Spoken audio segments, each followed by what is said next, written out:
Recall that we recently studied the Sutram 2318, Kartru-Karanayos Tritiya, and we've been following the Anuvritti of Tritiya down from there. We already studied 2319, 20, 21. Let's now take 2323, Sutram Hetav. Vritti is very straightforward. It says Hetvarte Tritiya Syat. A third case affix, ta, bhyam or bhis, is used following a pratipadikam, nominal stem, which denotes a cause or a reason. That's what is called hetu. It's a cause or reason for a thing or a quality or an action. Before going to details, you may remember that we studied a sutram in the Adhikara of Karake. In fact, the very last sutram in the Adhikara of Karake, which starts from 1423. The last sutram in that Adhikara is 1455. Tatrayojako hetuscha. And the meaning of that sutram is that the one that propels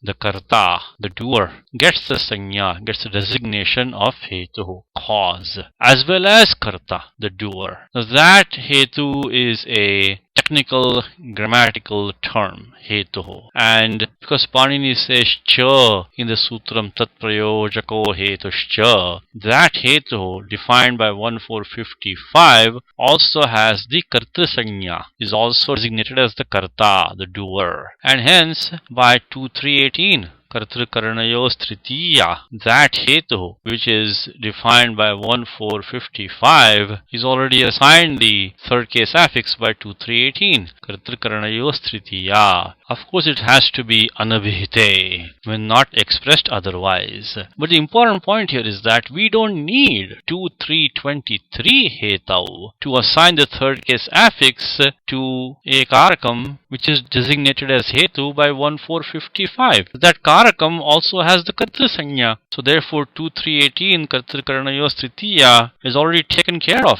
assigning the third case affix to that karakam. So hetu as used in this sutram 2323 could not possibly refer to the grammatical technical term hetu defined by 1455, because that would make the sutram redundant. There would be no need for 2323 because 2318 is already taken care of that case. Okay, then what does hetu mean here? Here hetu simply has the meaning of cause or reason as used in popular parlance, means in day-to-day language, not a technical grammatical term, but simply as a cause or reason as it is used in the regular language, not in the technical language of Panini. That is what the note here says. The term hetu used in this sutram has the meaning of cause or reason as used in popular parlance and is not to be confused with the technical term hetu defined by 1455. That which is designated as hetu by 1455 is also designated as karta.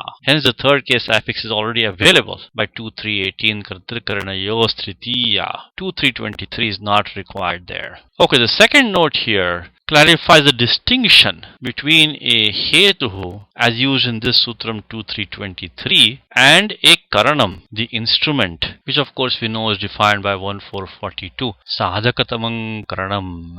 And we also know that a karanam is a karakam because it is defined by the sutram 1442, which is in the adhikar of karake, which runs from 1423 down to 1455. Hence a karanam directly relates to an action. It is a participant in an action. In comparison to that, the non-technical term hetu, as used in 2323 hetav, is a cause or reason for a thing or a quality or an action, and it does not directly participate in the action. This will become clear when we take the examples below. But please note that a hetu could be a cause or reason for a thing, a substance, or a quality. It doesn't have to be an action. It could be an action also. And a hetu does not directly participate in the action. It facilitates the action but does not directly participate in it. On the other hand, a karanam, being a karakam, is only possible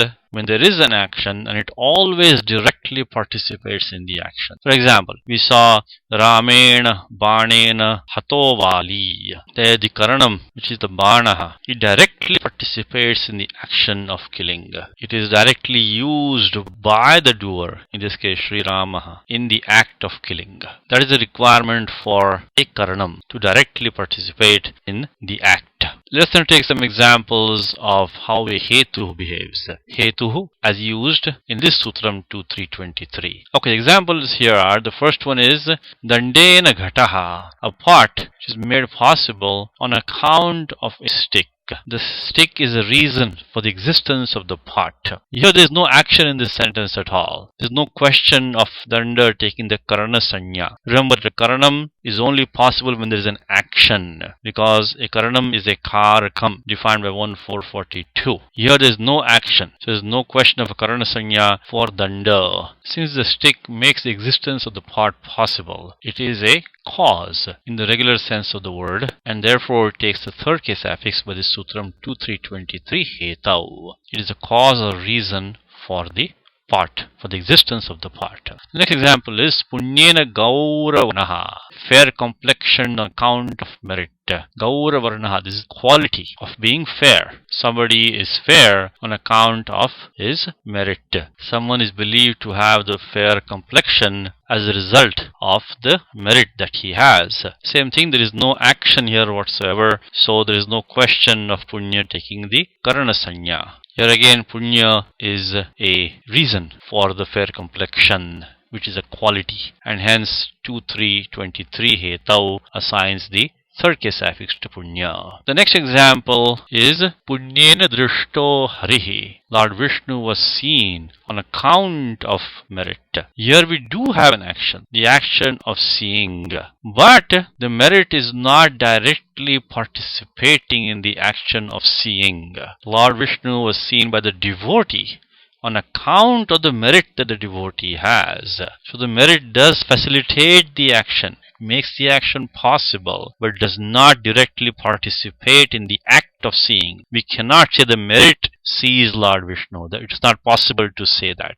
On the other hand, when we say Ramena Banena Hato Vali, the speaker could say the arrow killed Vali, but here we cannot say the merit saw Lord Vishnu. That's the key difference between a Karanam and a Hetu. A Karanam is a Karakam which directly participates in the action. A Hetu does not directly act. We cannot say that the Hetu acted. We cannot say the Punyam saw Lord Vishnu. Someone saw Lord Vishnu on account of his merit. Please make a note of this important distinction between Karanam and Hetu. There's one more point mentioned here, which is that Phalam api iha Hetu. Phalam api iha Hetu. The term Hetu as used in 2.3.23 also refers to a purpose or the objective of an action. Example is Adhyayanena Vasati. Someone dwells, someone resides for the purpose of studying, with the objective of studying. The objective or purpose also qualifies as a Hetu as far as 2.3.23 is concerned. Hence Adhyayana takes the third case affix by 2.3.23. So Hetu as used in 2.3.23 does not refer to only the cause or reason, it also refers to a purpose or objective.